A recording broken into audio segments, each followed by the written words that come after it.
Hi friends,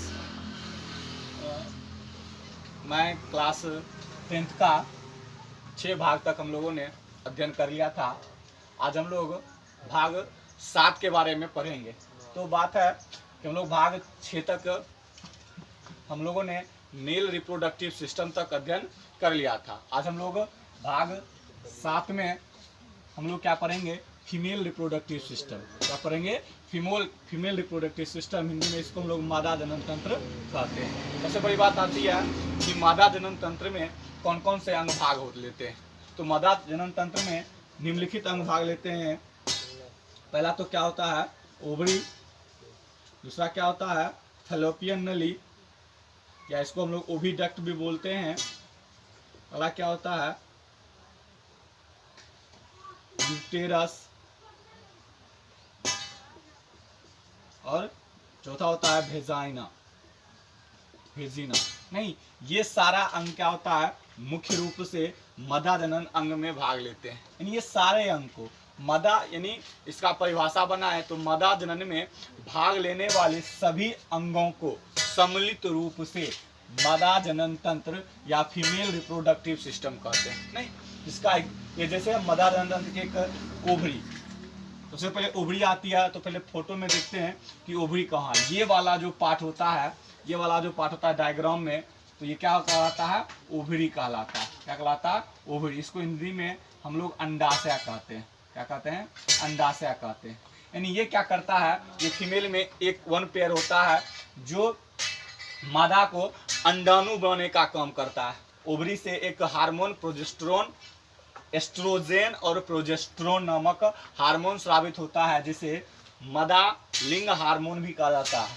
नहीं, और ये क्या करता है? अंडाणु बनाने का काम करता है। इसके आगे की भाग ये उंगली नुमा संरचना होती है, ये फ्रिम्बी कहलाती है। ये क्या कहलाती है? फ्रिम्बी कहलाती है। नहीं, फ्रिम्बी कहलाती है। उसके ये क्या करती है? परिपक्व अंडाणु जो अंडाशय से निकलती है, परिपक्व अंडाणु जो अंडाशय से निकलती है, उसे ग्रहण करने का काम ये फ्रिम्बी करती है। क्लियर? इसके बाद का जो एक नली होता है उसे हम लोग ओविडक्ट कहते हैं, या इसको हम लोग अंड नली या फैलोपियन नली कहते हैं। फैलोपियन नली, अंड नली बोलिए या क्या बोलिए? फैलोपियन नली। फैलोपियन नली, अंड नली कहिए या फैलोपियन नली कहिए। इसके बाद वाली पार्ट ये जो होती है, ये प्लासेंटा कहलाती है। प्लासेंटा, इसको हिंदी में हम लोग अपरा कहते हैं। क्लियर? ये वाला जो पार्ट होता है वो क्या कहलाता है? यूटेरस कहलाता है। क्या कहलाता है? यूटेरस। इसको हिंदी में हम लोग गर्भाशय कहते हैं। क्या कहते हैं? गर्भाशय। और ये वाला जो पार्ट होता है ये वेजिना कहलाता है। इसको हम लोग हिंदी में योनि कहते हैं। और ये वाला जो पार्ट होता है ये सर्विक्स कहलाता है। नहीं, इसको हिंदी में हम लोग ग्रीवा बोलते हैं। तो ये रहा एक सिंपल एक फीमेल रिप्रोडक्टिव सिस्टम का संरचना। आपको एग्जाम में ये 5 मार्क्स के लिए पूछता है, तो इसका डायग्राम आप लोग याद कर लें। तो ये डायग्राम हो या कोई बुक वाला हो, जो आपको इजी लगे वो डायग्राम आपको देख लेना है। अब इसका वर्णन क्या करेंगे? तो सबसे पहला आता है ओवरी।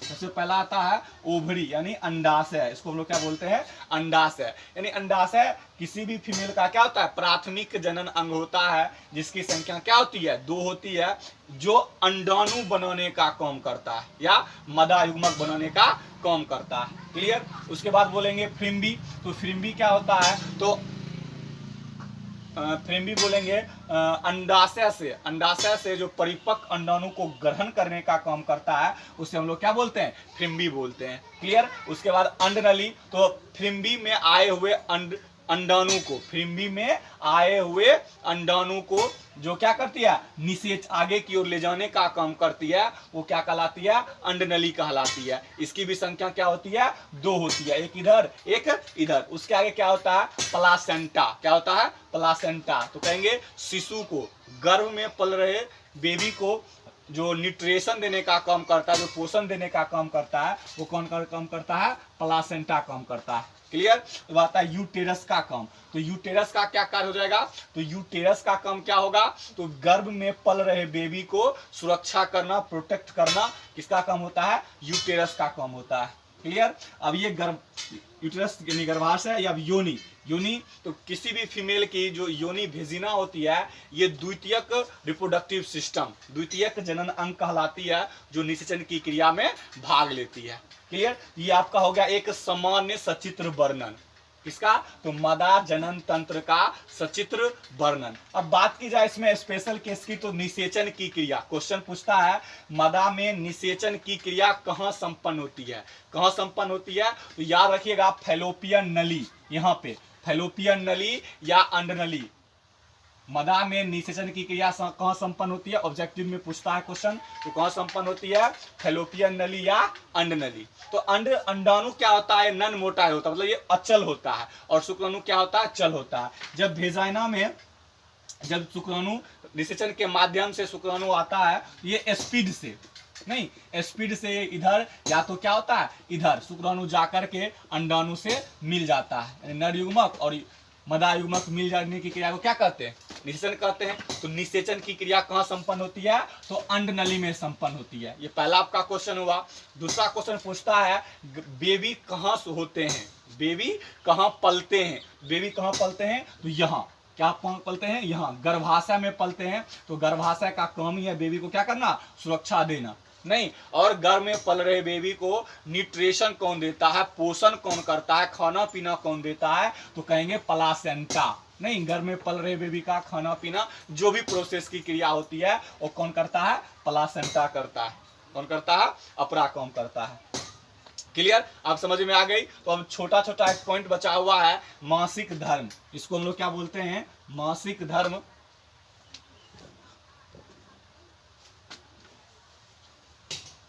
अगला जो हम लोग का पॉइंट है वो क्या है? मासिक धर्म। इसको हम लोग रज्जो धर्म भी बोलते हैं, इंग्लिश में बोलते हैं मेंसुरेशन साइकिल। इंग्लिश में बोलते हैं मेंसुरेशन साइकिल, नहीं, मेंसुरेशन साइकिल। तो ये क्या होता है? तो मदा के पूरे जनन काल, पूरे जनन काल में हार्मोन, प्रोजेस्टेरोन और एस्ट्रोजन, पूरे जनन काल हार्मोन निकलता है। अब क्या होता है? जब अंडाणु बनने की क्रिया, अंडाणु बन करके, जब फर्टिलाइजेशन की क्रिया नहीं होती है, तो अंडाणु गर्भाशय से बन करके यहाँ के जमा होता है। जमा होने के कारण जब ये ओवरलोड, यानी कह सकते हैं भार जब अधिक हो जाता है, किसका? ये गिरवा पर जब भार अधिक हो जाता है, तो ये क्या होता है? नीचे की ओर, ऐसे नीचे की ओर ये क्या होता है? खुल जाता है, और सारा अंडाणु, अब अंडाणु के साथ साथ कुछ ब्लड होता है और कुछ म्यूकस होता है, ये क्या होता है? योनि के माध्यम से बाहर निकलने लगता है। उसी क्रिया को हम लोग क्या बोलते हैं? मासिक धर्म बोलते हैं, या रज्जो धर्म बोलते हैं, या मेंसुरेशन साइकिल बोलते हैं। परिभाषा बनाना हो तो परिभाषा बनाएंगे कि मदा के संपूर्ण जनन काल में हार्मोन एवं अंडाणु एवं ब्लड के साथ बाहर निकलने की क्रिया को क्या कहते हैं? मासिक चक्र या मासिक धर्म या रज्जो धर्म कहते हैं। अब इसमें ऑब्जेक्टिव में क्या पूछता है? ये क्रिया कितने दिनों के लिए होती है? तो याद रखिएगा, ये क्रिया 3 से 5 दिन के लिए होती है। ये क्रिया कितने लिए होती है? तो 3 से 5 दिन के लिए क्रिया होती है। और ये पूछता है कि मासिक धर्म कितने दिनों में पुनरावृत्ति होती है? कितने दिनों में पुनरावृत्ति होती है? तो कितने दिनों में पुनरावृत्ति होती है? तो 28वें दिन पे, नहीं, 28वें दिन पे क्या होता है? इसका पुनरावृत्ति होता है। क्लियर? और आप पूछता है कि फीमेल में मासिक चक्र कब शुरू होता है, कब स्टार्ट होता है? तो हम लोग पिछले क्लास में पढ़ लिए थे, मासिक चक्र स्टार्ट कब होता है फीमेल में? 10 से 12 वर्ष, नहीं, 10 से 12 वर्ष में फीमेल में मासिक क्रिया क्या होती है? स्टार्ट हो जाती है। और मासिक धर्म 40 से 45 वर्ष में, सॉरी 45 से 50, 45 से 50 की वर्ष में रज्जो धर्म या मासिक धर्म की क्रिया क्या होती है? बंद हो जाती है, जिसे हम लोग रजनोवृत्ति कहते हैं। इंग्लिश में बोले तो मेनोपॉज, नहीं, closed of menstruation cycle called menopause, यानी मासिक धर्म बंद होने की क्रिया को क्या कहते हैं? रजनोवृत्ति कहते हैं। यह प्रोसेस कब होती है? 45 से 50 के एज में यह क्रिया होती है। क्लियर। तो ये रहा आपका मदा जनन तंत्र का। नहीं, हम लोग यहाँ संपूर्ण पढ़ लिए। अब छोटा छोटा पॉइंट बचा हुआ है इस चैप्टर में।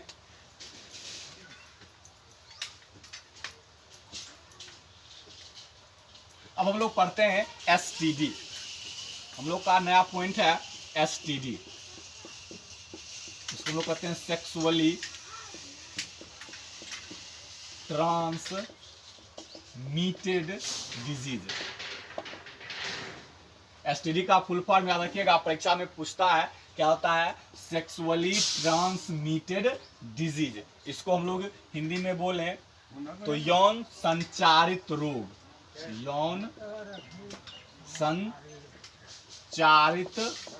रोग, यौन संचारित रोग। अब क्या होता है एसटीडी, तो देखिए सेक्सुअली ट्रांसमिटेड डिजीज, यानी वैसे डिजीज जो सेक्स करने से या वैसे डिजीज जो निषेचन की क्रिया करने से उत्पन्न होती है, उसी बीमारी को हम लोग क्या बोलते हैं, एसटीडी बोलते हैं। क्या बोलते हैं, एसटीडी बोलते हैं। बस सिर्फ आपको इतना ही क्लास में पढ़ना है। एसटीडी का फुल फॉर्म क्या होता है, तो सेक्सुअली ट्रांसमिटेड डिजीज, हिंदी में बोले तो यौन संचारित रोग। इसकी परिभाषा पूछे तो क्या बोलना है, निषेचन की क्रिया के दौरान, निषेचन की क्रिया के दौरान होने वाली बीमारियों को, निषेचन की क्रिया के दौरान होने वाली बीमारियों को हम लोग क्या बोलते हैं, एसटीडी बोलते हैं। क्या बोलते हैं, एसटीडी बोलते हैं। इसमें एग्जाम में पूछता है कि बैक्टीरिया से होने वाले एसटीडी रोग कौन है। बैक्टीरिया से, याद रखिएगा, बैक्टीरिया से, या हिंदी में इसको हम लोग क्या बोलते हैं, जीवाणु। बैक्टीरिया से जो रोग होता है क्या होता है, बैक्टीरिया से होने वाला रोग सिफिलिस। क्या है, सिफिलिस। याद रखिएगा, बैक्टीरिया से होने वाला रोग क्या है, सिफिलिस। गोनेरिया, गोनेरिया परीक्षा में पूछता है बैक्टीरिया से होने वाला बीमारी क्या है, बैक्टीरिया से होने वाला, क्वेश्चन रहेगा एग्जाम में, बैक्टीरिया से होने वाला एसटीडी रोग क्या है। तो बैक्टीरिया से होने वाला एसटीडी रोग क्या है, सिफिलिस गोनेरिया। क्या है, सिफिलिस गोनेरिया। उसी पर पूछेगा विषाणु से, विषाणु से होने वाला रोग, यानी वायरस से होने वाला रोग। वायरस से होने वाला रोग क्या है, तो सबसे बड़ी बीमारी एड्स। क्या है, एड्स। दूसरा क्या बोलेंगे, हर्पिस। क्या बोलेंगे, हर्पिस। ये सब क्या है, विषाणु से होने वाला रोग है। विषाणु से होने वाला एसटीडी रोग, विषाणु से होने वाला एसटीडी रोग क्या हो जाएगा, एड्स हो जाएगा, हर्पिस हो जाएगा। अगला क्वेश्चन आता है कि प्रोटोजोआ से, प्रोटोजोआ से होने वाला रोग। तो प्रोटोजोआ से होने वाला रोग क्या है, तो प्रोटोजोआ से होने वाला रोग क्या है, तो ट्राइकोमोनेसियस, ट्राइकोमोनेसियस, मोनेसियस, ट्राइकोमोनेसियस। ये बीमारी किसके कारण होता है, तो प्रोटोजोआ के कारण होता है। क्लियर, समझ में आ गया। ये हो गया। एक और सा छोटा सा पॉइंट है।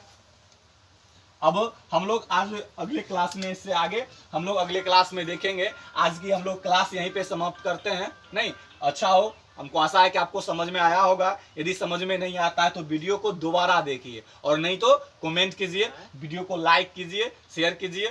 धन्यवाद।